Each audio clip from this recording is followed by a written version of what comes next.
काल रात्री जो आष्टी तालुक्यामध्ये ढगफुटी सदृश्य पाऊस झाला, त्या पावसामुळं जे आहे ते देवी निमगाव या गावामध्ये जे आहे ते पूर परिस्थिती निर्माण झाली होती। सध्या आपण त्या देवी निमगाव येथील ज्या भागामध्ये जो पुराचं पाणी आलं होतं, त्या ज्या कुटुंबाचे संसार आहेत ते देखील आता या पुराच्या पाण्यामुळे उघड्यावरती आलेले आहेत। सध्या आपण त्या ठिकाणावर आहोत। आपण पाहू शकतो की अशा पद्धतीने जे आहे ते त्यांच्या साहित्याचं जे आहे घरगुती आणि तसेच त्यांचं देखील मोठं नुकसान झालं आहे। ते आपल्याबरोबर आहेत। काय सांगाल, कशा पद्धतीने पाऊस झाला, काय नुकसान झालं आहे? रात्री जे पाऊस सकाळी आला 6 वाजता पाणी तर पूर्ण आमच्या घरामध्ये घुसलं।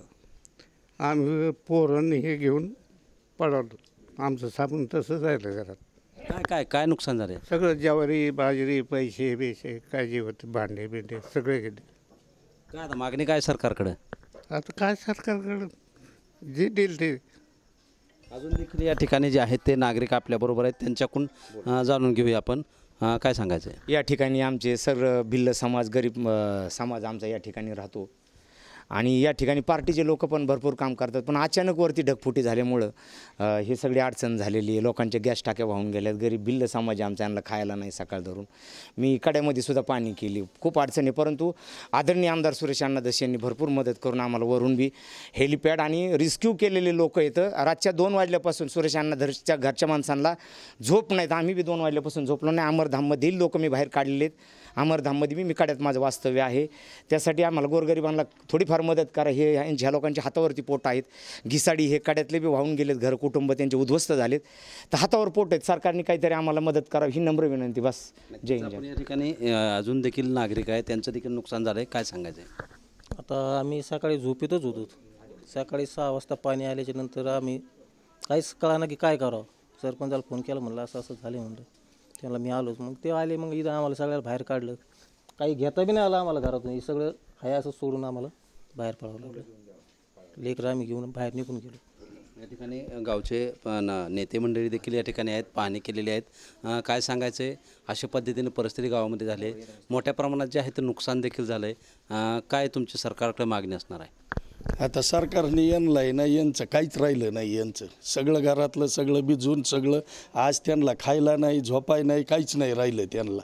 सरकारने त्यांना तातडीची मदत द्यायला पाहिजे। आणि त्यातले त्यात मी सकाळपासून आहे ना अण्णाला सारखं कॉल करून, तहसीलदार मॅडमला कॉल करून, जिथं काय काय परिस्थिती होती आम्हाला अण्णा बी म्हणले, जिथं तुम्हाला जेवढं शक्य होईल तेवढं तुम्ही फक्त मला लोकेशन टाका। मी सकाळ धरून 7-8 ठिकाणी मी लोकेशन टाकलं, माणसं काढलेले, तिथं ही केले, जिथं ही करून तिथं सगळीकडं आत्तापर्यंत आता पाणी करून आलोत। आता आमची 10-15-20 घरं आहेत। ह्यांना सगळे गरीब लोक येतं, यांचं काहीच राहिलं नाही। यांचं लगेच काहीतरी बंदोबस्त सरकारने निधी म्हणून यांना 2च दिवसात यांच्या खात्यावर जमा झालं पाहिजे। आज यांना कपडेसुद्धा नाहीत। ह्यांना काय, हे फक्त लेकरबाळं घेऊन पळाले, पाणी अचानक आले। आणि पाणी एवढं भयान होतं की माझं वय 50 आहे, मला आठवत नाही पाणी आलेलं। इतकं पाणी मी माझ्या 50 वर्षाच्या आयुष्यात मी पाणी पाहिलं। त्याच्यामुळे लोकांची अशा धावपळी झाली का लोकांना काय करावं, कुठं पळावं, नेमका तलाव फुटला आहे का काय झालं आहे काहीच लोकांना कळालं नाही। आणि हे जेवढे बी खाल्ली गल्ली आमच्या एसीच्या खाल्ली जे हे सगळे मजूर लोक असतात, सगळे टोटल हातावरचे पोटावले आहेत, यांना आज काहीच खायला नाही आज। त्याच्यामुळं यांना सरकारने लवकरात लवकर, मी अण्णाला सुद्धा मागणी करणारी, मी तहसीलदार मॅडमला सुद्धा बोललो, तर त्या काय म्हणल्या, फक्त तुम्ही काय करा, अँगल कॅम्प फोटो प्रत्येकाचे जेवढे नुकसान झालेत तेवढे बी अँगल कॅम्प फोटो काढून ठेवा, सगळ्याला मदत भेटन आणि 2 ते 3च दिवसात गरिबांपर्यंत सगळ्यांना पोच होणार आहे। काही टेन्शन घ्यायचं नाही। अण्णांनी बी ह्योच शब्द दिला आहे। अण्णांनी तर 1 तासात कुठून नाशिकवरून हेलिकॉप्टर बोलवून घेतलं आणि त्यांनी रिक्सिव्ह केलं। ते बी सकाळ धरून त्यांचं सगळंच घरदार अख्खच याचे ते। आम्ही एकदा मनगावचं एक माणूस वाहून गेला म्हणले ते बागवान, मी लगेच तिथं गेलो तर ते आत्ता 1 तास झालं आहे तो माणूस सापडला, तो पण ते एक्सपायर झालेला सापडला, म्हशी गेल्या।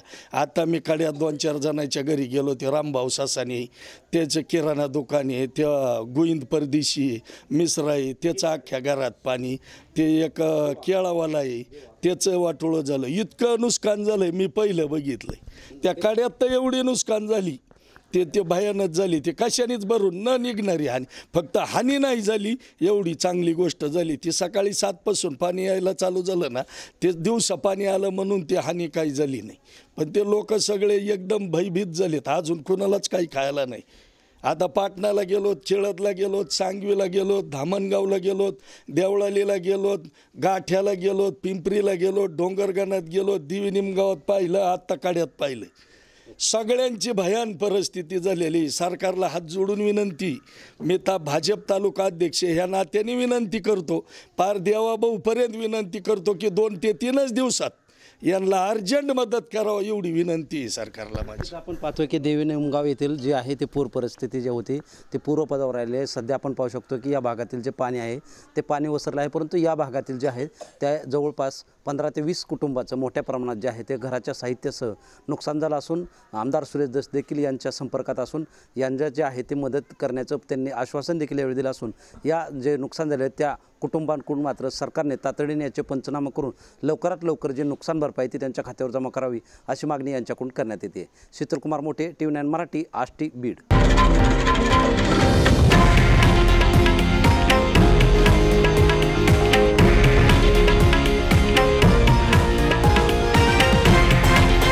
हे आहे देशातील नंबर 1 न्यूज नेटवर्क आणि आपण पाहत आहात TV9 मराठी, एकमेव.